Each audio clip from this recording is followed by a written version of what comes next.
Only Bob really gave an answer. Yes. But we covered a lot of ground. Yes, you're a radio guy, so that worked out well. But having said that, I just wanted to really give you a flavor, not only for sort of the breadth of some of the topics that are contained in the document itself, but also to illustrate some of the expertise that's here on this committee. So with that, I would like to open it up, and I'm going to declare that 8:30 will be the limit of our time here, so that you can get back to your lovely July evening. But with that, I'd like to open up the floor either to other members of the panelists themselves or members of the audience. So questions, please. So I'm Matthew Borden from the NATO Association of Canada.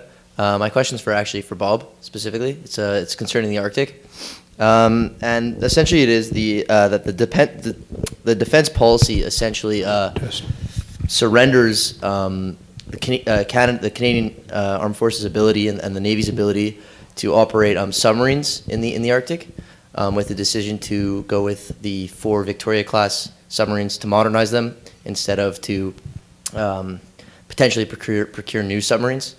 And I'm specifically talking about the Senate recommendation, which talked about procuring 12 new modern submarines. And I think that the defense policy sort of seemed to ignore this recommendation. And I just wondered what you thought of that, and if you thought that's true, that we are surrendering this undersea sort of battle space in that sense. Well, it wouldn't be an opinion to say yes, given that those boats will not spend much time under ice. Many of us with gray hair would remember Perrin Beatty, known then as the aging boy wonder of when he was the Minister of Defense, proposing nothing less than 12 nuclear-powered submarines for the Arctic, which many thought was the only serious way to control the Arctic above and below the ice. And that idea lasted how many hours? About 3 hours, yeah. The word nuclear just made it impossible. And distinguishing between armament and propulsion was too subtle for a headline, so that was the end of that idea. So if you're asking me if I think we should, the short answer would be yes, but my opinion doesn't matter on that score. Good evening, Alex Umini from the NATO Association of Canada too. My question is to, well, whoever wants to answer that question. It's about, well, the DPR did mention the proliferation of ballistic missiles in like minor countries, minor powers, and like last week, North Korea tested an ICBM that theoretically can reach like North America. And is that going to push Canada to officially join the ballistic missile defense under like sponsored by the US? Thank you very much. Yes, thank you. There is a massive proliferation of missiles that intercept ballistic missiles all over the place now, and it looks like the United States is perfectly willing to sell THAADs and standard ERs to anyone who wants them, and of course other countries are developing theirs.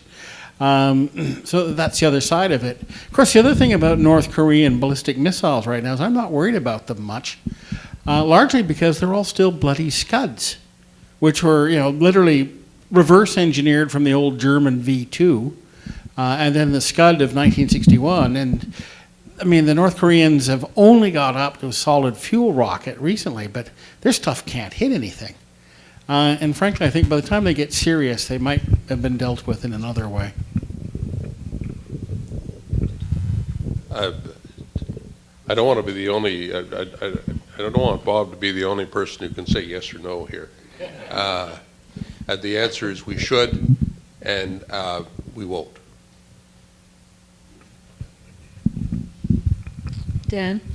I think it's interesting that the DPR very carefully avoids saying anything about ABMs, and given the history of that in Canada. I think on the submarines, I believe now it is more a financial matter rather than the whole notion of what kind of propulsion and nuclear. That's not the serious issue. I think right now it's just a bridge too far with all the other expenditures that are coming down the line. I think when we talk about ballistic missiles, we always think about an attack capability, and we talk about a defense as being an anti-missile system. But as John talked about earlier, there are great strides being made in the electromagnetic spectrum, in cyber, in crypto, etc. And one of the ways that we can provide an effective defense is to, and we've seen it, whether it was in Iran, the Americans, Israelis, and elsewhere, is affect the systems before or just after launch. And we don't necessarily have to target a missile with another missile. We have to be smart about using the digital technology that's available to us and go after the software, not necessarily the hardware.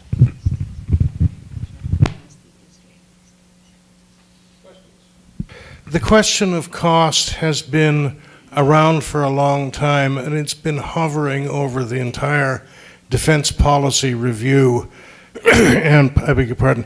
And one of the things that any government has to confront is that naval and air force expenditures are massive, and the defense policy review, as tabled, in my view, which is certainly open to challenge, carefully skirts the question of who will pay after the next election. But this has been identified by many commentators, including Professor Kim Nossel of Queen's University, who would not forgive me if I didn't get his name in here at some point. The question is, at what point does the procurement process become a domestic political play devoid of strategy?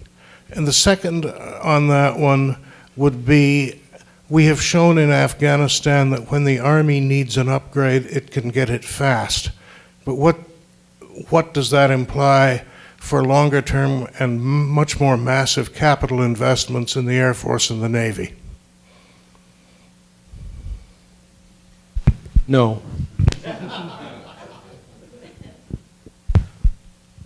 Well, I mean, historically, Eric, as you well know, I mean, there's a direct correlation between defense procurement and perceived economic benefits and development.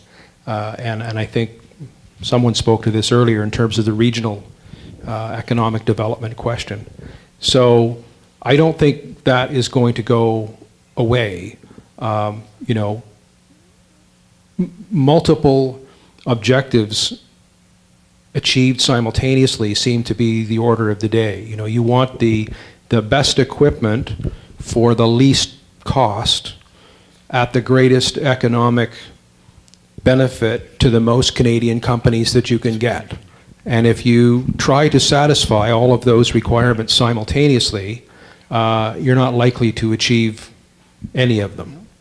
So until those things can be squared, and really you talk about strategy, whether you're talking about strategy or grand strategy, I'm not sure, but in any event, until you can actually link directly those major capital acquisitions to some form of strategy, then I think you're going to find that there will be lesser considerations in terms of how those decisions are made.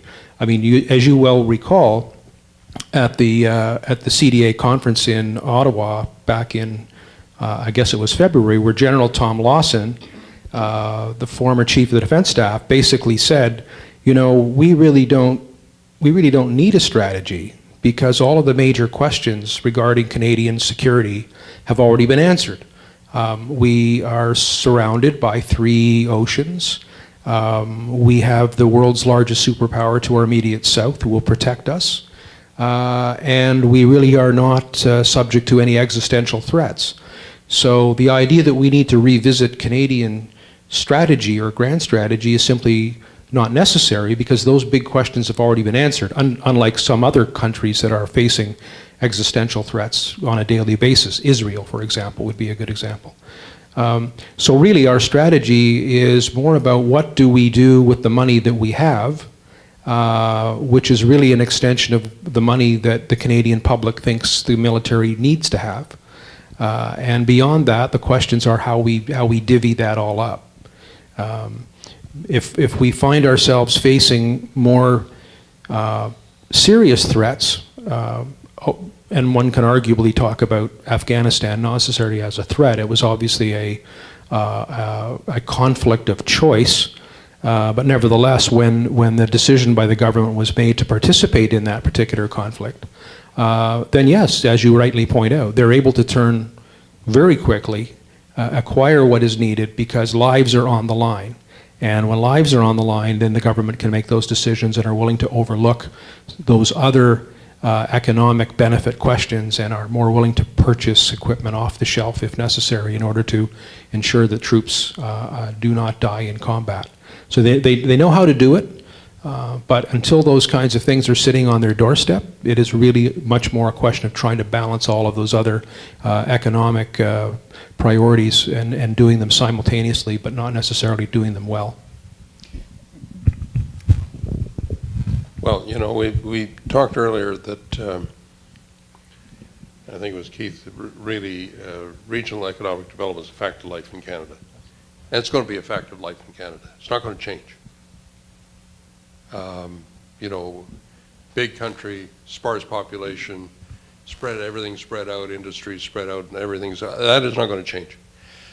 I think the key is to recognize that and accept that, but really to find a way, and that goes back to some of the stuff we've also been talking about in terms of people actually cooperating, maybe even with the opposition, you know, God forbid, and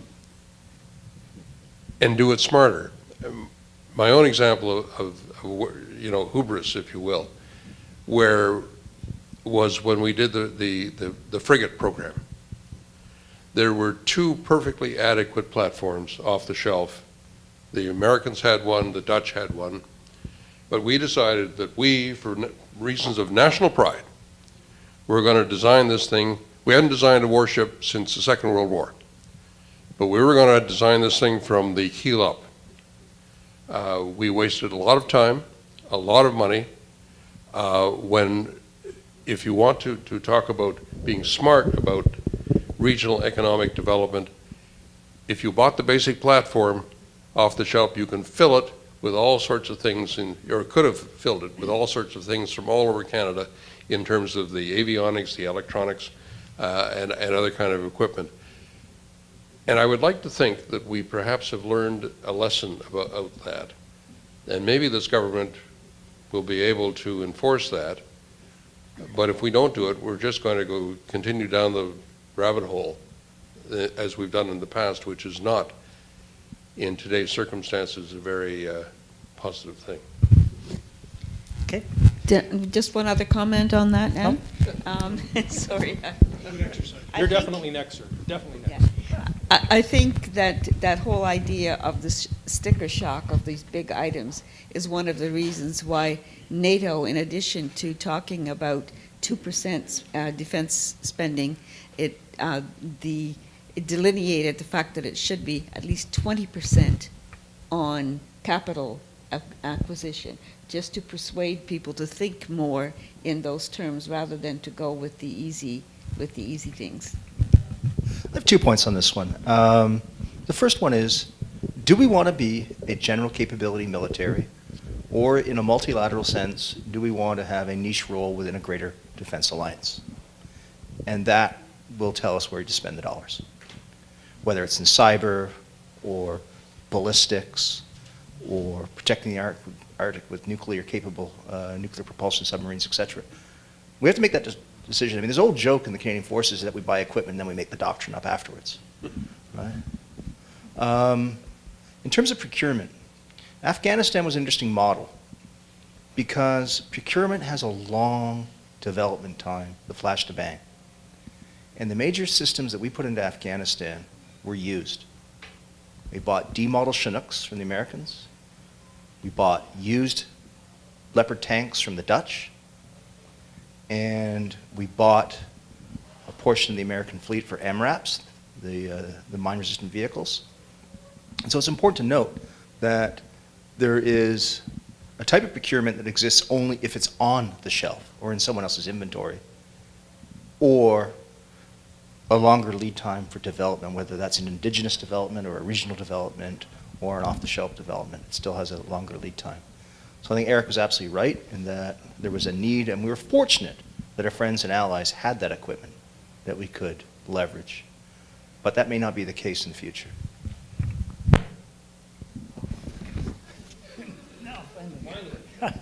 Hi, I'm Larry Rose. I was thinking of Reed, but if other people want to answer as well.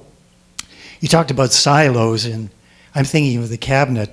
One of the biggest difficulties over many years has been that the Minister of Defense or Minister of External Affairs may want something, but the rest of the cabinet simply not on board. And unless there's a broader consensus in the cabinet, and for that matter, the country as a whole, nothing much is going to change. So the question is, do you see any kind of change in that model, or do you see anything different about this cabinet being on board with any of this stuff than we have in the past?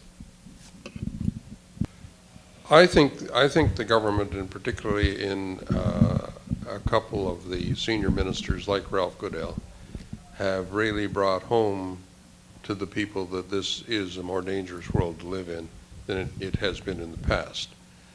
So I think there is some prospect with a variety of threats out there and a lot of volatility in the world.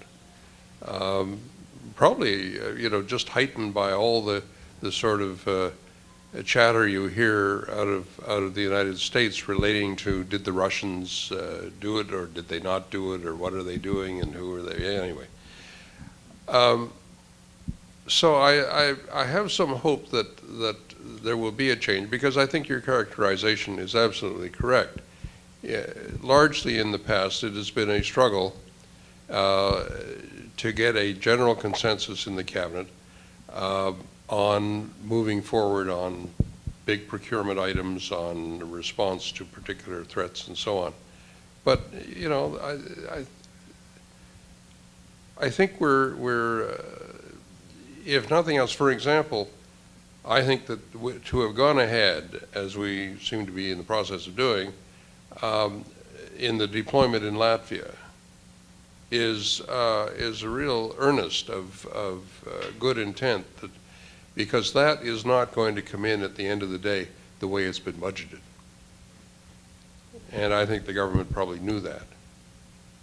The other thing, just in terms of cabinet dynamics, one has to say there's only one person in the cabinet in the end that really matters.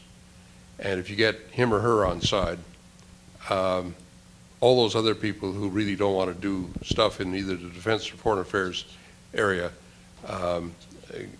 can frankly go back into their little bailiwicks and nurse their grievances. And that, of course, is the Prime Minister. Sorry, I wonder if I could take this from the macro down to the micro, and John and Keith, this is for you. I have 2 kids at home, and they've got questions for you. My son is a 12-year veteran, a Master Jack in the Army, and he's currently serving with the 51 Division next door on the other side of Yonge Street. Why should he stay? Because he's got some real concerns about continuing his service and looking to leave. I have a 19-year-old daughter who's a forensic psychologist student at UOIT, who I am trying to steer into this path. And so the other question is, why should she join? If I could ask those 2 questions of you. Let's reverse the question. Why does your son want to leave? What are his doubts? Leadership. Leadership. Okay, that's not easy to fix. There's different kinds of leadership, and I always make the distinction between leadership and management. And I think we're very good at managing things. And I think at times we confuse management with leadership. I think the other issue is, and I think John referred to it earlier, is the centralization of decision-making. We preach as a doctrine mission command, where I tell you my intent, I give you what my end state looks like, and I say, go forth, do good things. But in reality, we practice a very centralized model. And that takes away the initiative, and that takes away the flexibility. And I think that there is absolutely room to improve there. We need, now, let me back it up a little bit. In 2011, 2012, in the Army of Ontario, when we were still deep into Afghanistan, on the cusp of coming out, we were looking at a budget in Ontario for the Canadian Army of around $350 million, annual operating budget, all in. By the time 2013 rolled around, 1.5 years later, that was down to about $305 million. Now, you got to pay for the bases. You got to pay for the electricity. You got to pay for the upkeep, the steam plants, safety aspects of it. You got to pay your salaries. So really, when it comes down to it, what did we have to cut? What was the discretionary piece that we cut? It was training. It was those exciting opportunities for leaders to learn and for members of the team to feel a part of something that was exciting, that was different, and that was mission-focused. Coupled with the fact that we had a mission to focus on, which was Afghanistan, the long war. We, if you will, in terms of whether it was recruiting and retention, didn't have an exit plan. And when you don't have an exit plan and you don't have the financial flexibility to create that buzz, to create that interest, you put yourself in a difficult place. But your son is a leader at his level. He's a Master Corp. And he's part of that change. What we need to do is to infuse the entire leadership system with that kind of sense that we need to be constructively discontent with the present. And then how can we change it? I think John can answer the second part of your question. Okay. I'd just like, excuse me, just to comment on, if I may, on your two children, your Master Corporal son. Maybe he needs to take a break, and that's one of the things that is recognized in this DPR. That, you know, we've got to be more flexible in our terms of service, coming and going, coming from the regular force to the reserves, and then back from the reserves to the regular force, and coming, you know, just taking a break and being able to come back in without a tremendous hassle. I don't know whether anybody in this room has ever tried to rejoin after they were out for a while. It was a nauseous process. I went from the regular army to the militia, and because I kept at it all the time, it still took months to actually, you know, with no problems, nothing funny on my file or anything else. Just to take a guy that was a known quantity for 20 years and allow him to do some work on a part-time basis. It was absolutely nuts. So those issues are recognized. For your daughter, I'd say there's every reason in the world to join, because the Army Reserve or the Navy Reserve or wherever she wants to go, or are you talking about the regular force? It really doesn't matter. She's going to learn wonderful leadership and management skills that'll just hold her in good stead for the rest of her life. And I'd say go for it. I think one of the benefits, we talk about the benefits to the individual, benefits to the organization, and I think we all understand what a great opportunity that there are, grosso modo, in the Canadian Forces. It is very hard to make young people take the long view, and that long view comes down to one word: pension. Very few people today have that opportunity in the private sector to have that egg at the end of the duck's journey. And it is very difficult to make someone in the beginning of their life realize that there are opportunities along the way, but it's also a way to a means. And that's part of our job as an older generation, is educate people on the benefits that may seem hidden at the time. Thank you. Last question goes to the President. Last one, right? Actually, I don't really have a question. Oh. Am I allowed to just make a couple of comments? Yes. I could say at the end, what do you think? All right. And I've got a couple of comments. What I want to just say something about are the Navy is one thing, and human resources the other. There's no question that Canada is a maritime country.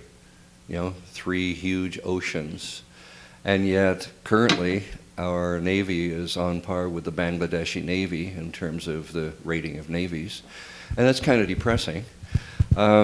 It sounds great, what is promised in the DPR in terms of all the shipbuilding and so on. But I'm sorry to be a bit skeptical, but I've sort of been there before, and I've heard about all these great numbers of ships that are going to be built, and then something happens and they don't get built, and so sounds great. The other interesting thing is submarines. A couple of people mentioned something about submarines. And of course, we've had quite the go with our Victoria-class submarines, bargain basement deal from United Kingdom. And they're pretty much all running now, but now they're in great need of refit because they're getting pretty old. And I kind of predict that our subs will end up being kind of similar to the Sea Kings. And they'll just, we have subs, they'll kind of basically do what subs can do.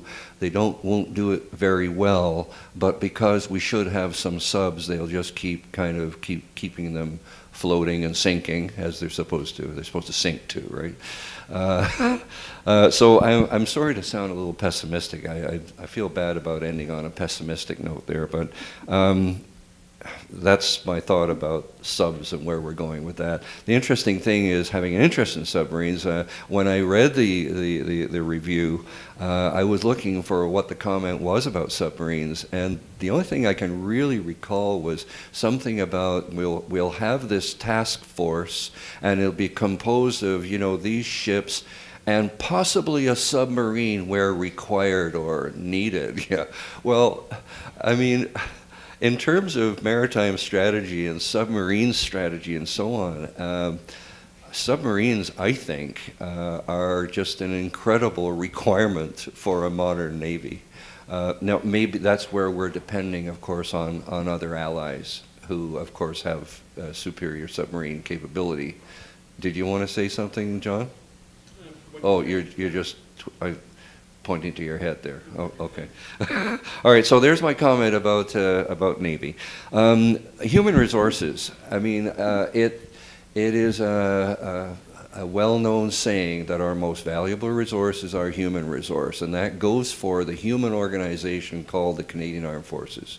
You can have the shittiest equipment and not enough of it, but if your people are superb, they can do a hell of a good job. And I think actually we have shown that over the years in Canada, and other people have too, but we've definitely done that. Our human resources are praised in terms of our professionalism, our knowledge, our ability to get the job done, but not necessarily very well equipped to do it. So that's a very positive thing, and that's something I'm very proud of in terms of being a former member of the Canadian Armed Forces. I also spent, I'm getting near the end if you're tired of listening to me, but I spent a good bulk of my 32-year career in the regular and the reserve in the personnel psychology branch. And recruiting and retention were two words that went together so many times at so many conferences and so many seminars and so many research papers and so many recommendations. And from my particular role in that branch, it seemed like we had all kinds of good information, but nobody acted on it. It's like, well, that was great. We'll file that away. Good report. Excellent. Now let's carry on doing what we've done for the last 50 years. Again, I apologize. I've just heard about recruiting and retention as an issue for so many decades, and here we go again. And one last thing on recruiting and retention. Keith, you mentioned that maybe what we do is we put people in the recruiting centers who are reflective of where we need the people, in the trades that they need people. Well, of course, the posting in cycle and so on, and then the way the trades go up and down, it's very hard to get that synchronized. And sometimes what I've seen is I've seen people put in, well, a lot of times I've seen staff being put into recruiting centers. It's out of regimental employment. They're not really being successful in their real role, so we'll stick them in a recruiting center. You know, and that doesn't bode well. And then I think of the United States, and I think of, you know, the U.S. Marines, and who do they put in their recruiting centers?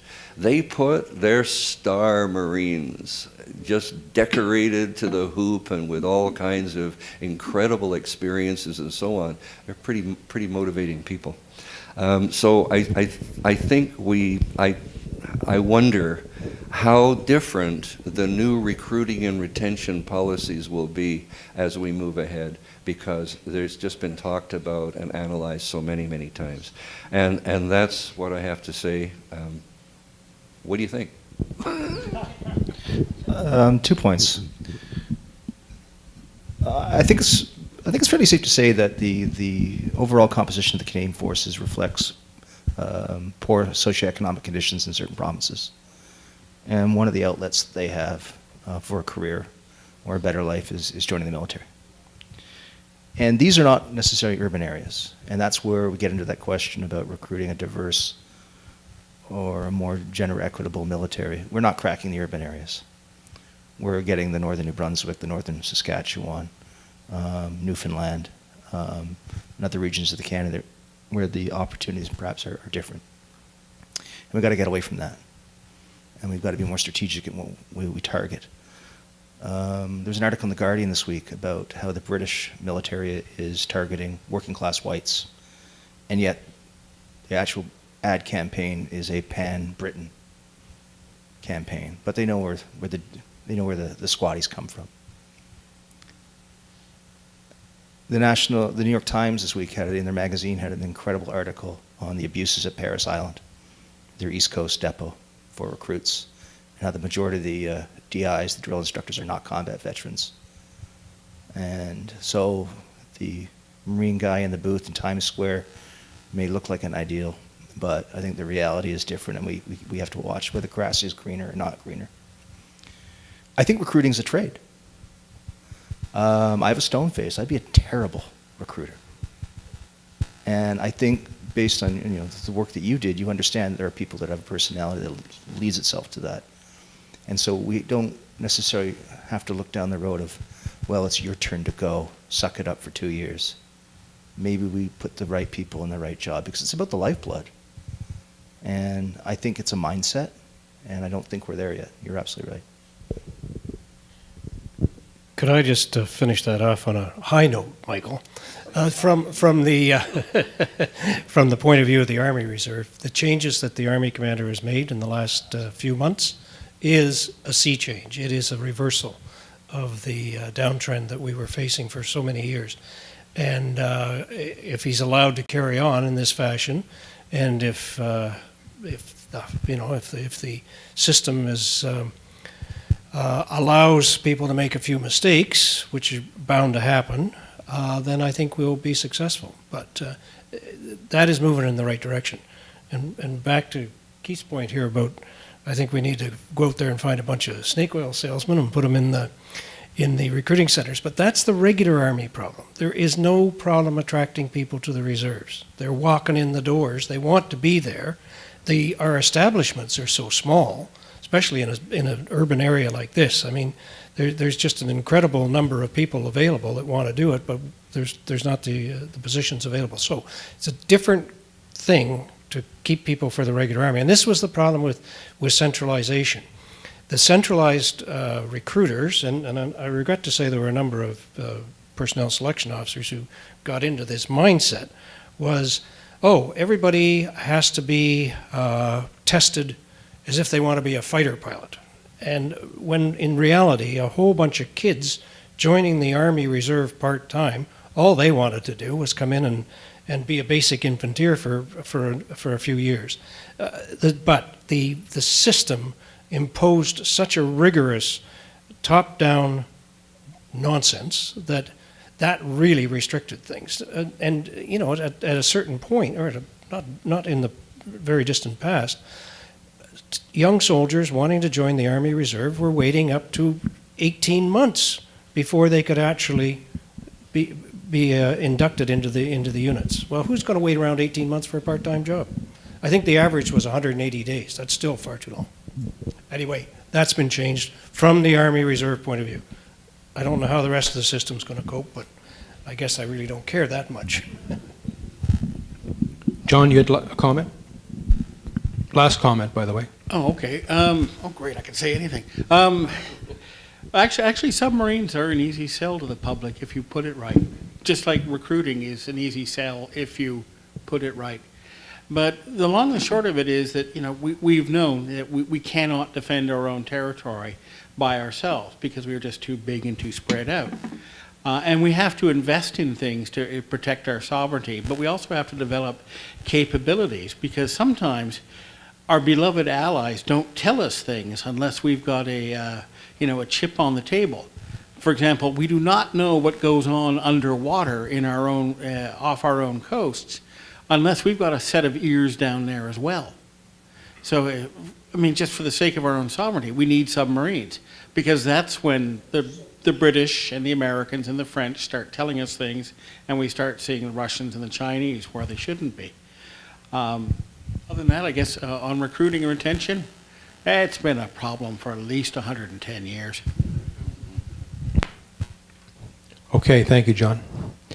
So, ladies and gentlemen, I have failed by 14 minutes.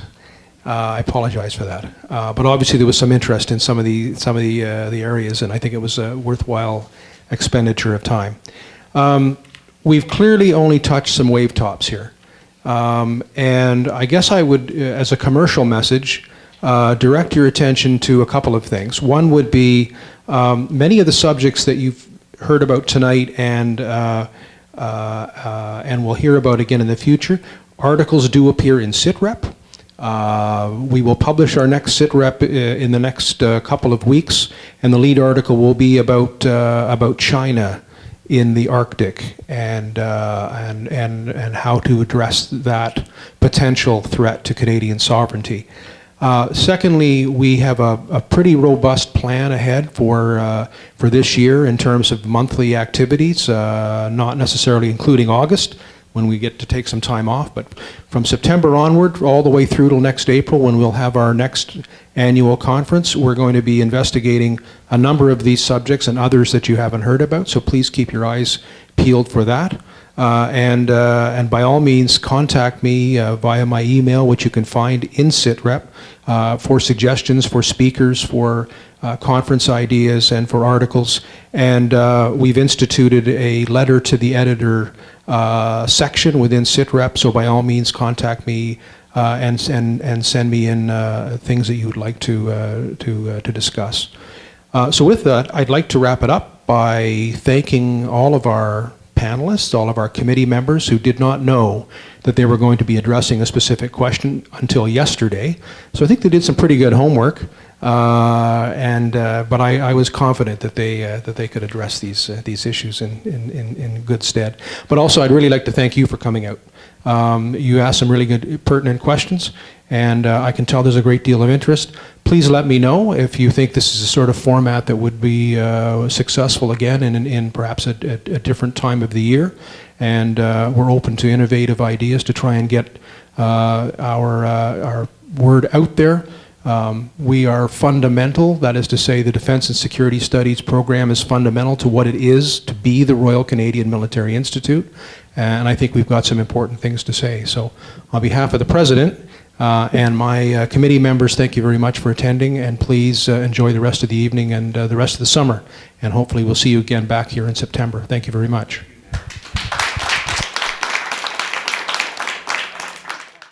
This has been another in the series of podcasts produced by the Royal Canadian Military Institute in Toronto as a public educational service. You can find notices of upcoming events and links to our webcast archives on our website at www.rcmi.org.